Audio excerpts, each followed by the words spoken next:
All right, now we're going to go over the AirXL Central Thermostat. This is going to control your air condition and your heating. You have basically 3 buttons on the thermostat. You have a mode button, a down, and an up arrow. So we're going to toggle through several modes to get to where we want to be for air condition. So the first thing we're going to see is going to be our fan modes. If we just wanted to run the fan with no AC compressor cooling, you can stay in those low or high modes.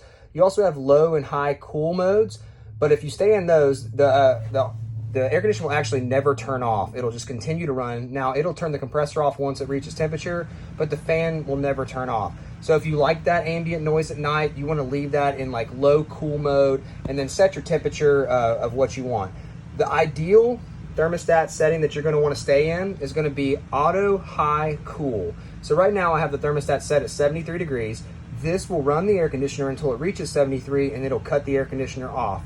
Once it climbs back up in temperature, it'll automatically cut the air conditioner on, just like how your household air conditioning works at home.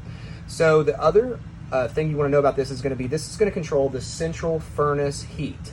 All right, heat only comes from the black registers towards the ground. Air condition only comes from the white registers in the ceiling. So just so you know, they're 2 separate appliances. So right here, if I toggled one more time, you're going to see the heat button. And you're going to see that I'm set at, let's just say 72 on heat. And what that would do then is that would shut the air conditioner off on the roof. And then that would actually, if it needed to be raised to 72, it would kick on the furnace that you would hear from the kitchen area. So once again, I'll go over the vents.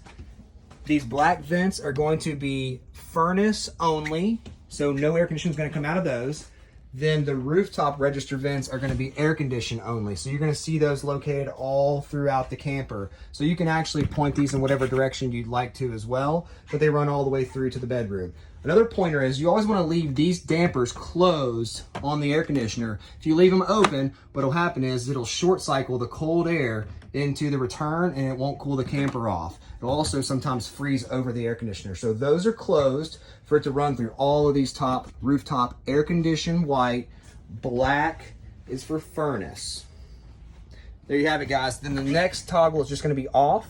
You do want to turn the air conditioner off before you ever tear down from camp or set up and plug in, so you don't preload your campsite and possibly blow the breaker. So when you're getting ready to leave, air conditioning goes back into the off mode like we found it, and that's ready to be disconnected from power and then hooked back up. So then once again, I'll go through my mode buttons until I get to cool, high, auto, and that's when the air condition will perform at its best.